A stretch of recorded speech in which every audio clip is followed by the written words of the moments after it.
Chapter 15. On Beneath the Billionaire's Mask, Ghosts That Walk in Daylight, Brooklyn. The day after the letter. Damian didn't sleep.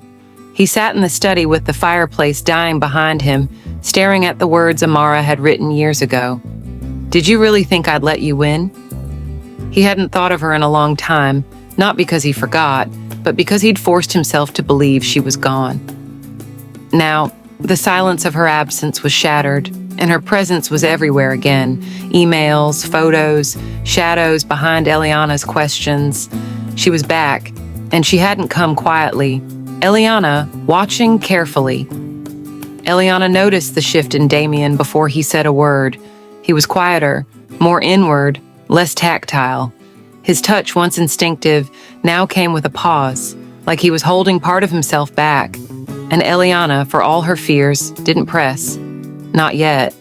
But she watched. She waited. And that afternoon, she received another email, this time not anonymous, from Amara Langford. Subject: "We should talk, woman to woman. He lies in ways you haven't learned to see yet." Attached: a scanned page of Wolf's original AI manifesto, signed by both Damian and Amara. Dated 9 months earlier than Damian ever claimed the project existed. Eliana stared at it for a long time, then deleted it and walked straight to Damian's study, the conversation that changed everything. She didn't knock. He looked up when she entered, eyes tired but alert. "I want the truth," she said simply. "All of it." He closed the folder in his lap. "Eliana, I know she emailed you." He hesitated, then nodded. "She wants something, doesn't she?"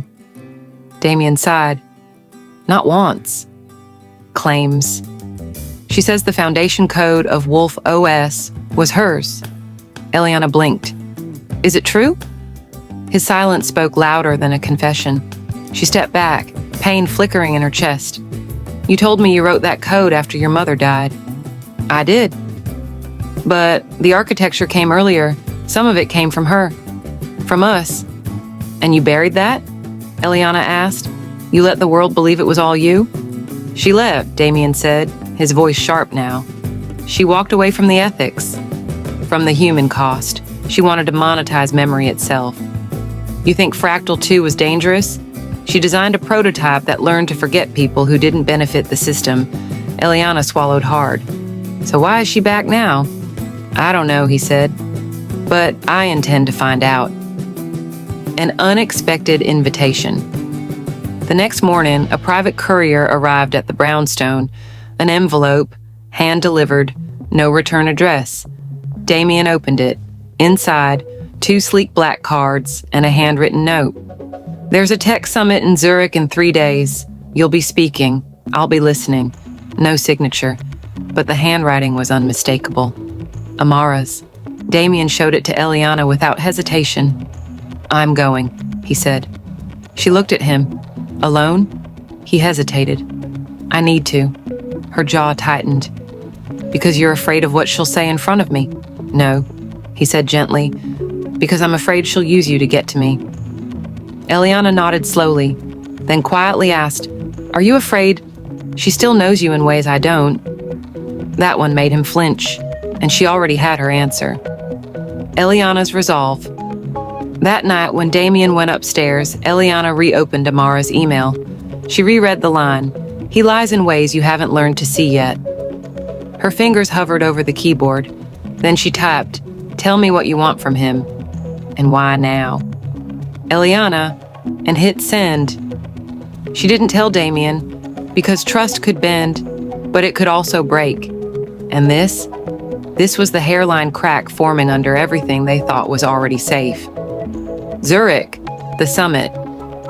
The auditorium was sterile, glass and steel and silence. Exactly the kind of venue where reputations were made and destroyed. Damian stood backstage, adjusting the mic clipped to his collar.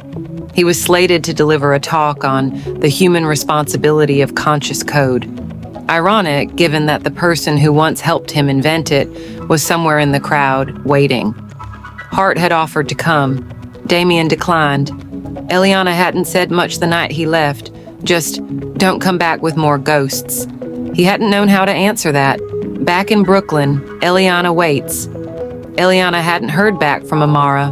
The email still showed read, but no response had come. She tried to distract herself in the studio, but her strokes were wild, uneven, anger bleeding into every line. Her phone buzzed, blocked number. She picked up, breath catching. A woman's voice, cool, articulate, emotionless. I expected more of you, Eliana. Eliana froze. Amara? He's never going to tell you everything. He doesn't know how. What is it you want? Eliana asked tightly. A long pause. I want what's mine. And then the line went dead. Zurich, on stage. Damian took the stage as if nothing in him had shifted, but inside he was already unraveling. He saw her the moment he looked into the crowd. Third row, black coat, no badge, eyes like a blade. Amara. She didn't flinch, didn't blink, just watched. Like a hawk, he powered through the keynote, words well rehearsed, but his heartbeat was ragged beneath the calm. When it ended, the applause was polite, and when he stepped off stage, she was there. Hello, Damian. The reunion, private lounge. They met in a quiet lounge above the auditorium. Amara was older now, sharper, refined, but the edge, still there. I thought you were dead, he said. She smiled. I was. To you, he sat, arms crossed. What do you want? Amara leaned in. You stole my work, my future, my story. You left. I escaped. You were building a system that erased people. She shrugged. Efficiency requires sacrifice. You always had the stomach for sentiment. I didn't. Damian's jaw clenched. You're not here for restitution. You're here to burn it all down. No, she said softly. I'm here because you built something on my bones. And now I want what I'm owed. He narrowed his eyes. You want a stake? She smiled again. No, I want a stage, a seat beside you. The same one you gave Eliana. Something in Damian's chest twisted. You're not Eliana. I'm better. Brooklyn, unraveling threads. That night, Eliana received a second message, this time a file, audio. She hesitated and then played it. Amara. He'll always be trying to fix you. Amara. Because he couldn't fix me. Click. Amara. Tell me something. Does he flinch in his sleep when you whisper my name? Eliana's fingers curled into a fist, and something inside her, quietly, steadily, began to rage. Zurich, the ultimatum. Amara didn't waste time. You're going to announce a shared credit for the Wolf OS legacy, she said, sliding a sleek folder across the table. Publicly. Retroactive co-founder status, revenue rights, public recognition. Or I release everything. Damian stared down at the folder, refusing to touch it. You think a legacy built on blackmail will last? She shrugged. Doesn't have to. Just has to sting. Long enough for people to wonder. His voice went quiet. You're playing a dangerous game. Her expression darkened. And you took my pieces off the board a long time ago. Now I'm just rearranging yours. She stood to leave, but paused by the door. She'll leave you, you know. The artist, the one who paints you like a god. Damian stood slowly. Eliana isn't a pawn. Amara smiled. No, but she doesn't know the full game either. And then she was gone. Brooklyn. Fractured stillness. Eliana sat on the edge of the bed listening to the audio again, not because she believed it, but because she had to understand it. Amara's voice was haunting, not cruel, not unhinged, just calm, calculated, like a woman who had spent years building a storm that only now was breaking. The door clicked. Damian entered, suitcase in hand, coat still dusted with Zurich snow. Their eyes met. She didn't move, neither did he. The truth at last.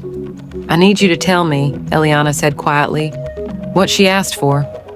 Damian set his case down slowly. She wants recognition. A seat. And for me to say publicly that we built Wolf OS together. Eliana's chest tightened. Did you? He exhaled. We built the bones of it together. But the soul of it, That came later. That came from you." She didn't respond right away. Then, "And if you give her what she wants, then she disappears. At least that's the promise." Eliana stared at him. "And if you don't, she burns everything." A long silence stretched between them. Then softly, "Do you still love her?" Damian stepped forward. "No, but I remember being her." That answer, true and terrifying, landed heavy. Eliana looked down. "You said you buried her memory, but I think you just built a life big enough to outrun it." Damian reached for her hand. "I was never trying to outrun her. I was trying to earn the right to deserve you. The choice." Later that night, Damian stood before the fireplace holding the folder Amara had given him. Eliana entered, silent. "What are you going to do?" she asked. He looked at her, and for the first time in days, there was clarity in his voice. "I'm going to tell the truth. All of it. On my terms." She stepped closer. "And what if that means losing everything you built?" He looked down, then back up at her. "If I lose it all and still have you, I'll be more whole than I ever was when I had the world." She nodded, chest aching. "Then tell it loud." Final scene. A line in the sand. The next morning, a headline broke across every major tech outlet. Damian Wolf reveals unacknowledged co-founder from early Wolf Labs. Years no story worth telling is ever clean. But I would rather share the truth than continue the myth alone. Amara responded via an icy press release, but privately, Eliana received one final message. "You were braver than I expected. He's yours now. Let's see what you make of the wreckage." AL, stay tuned for more chapters on this story. Thanks for watching.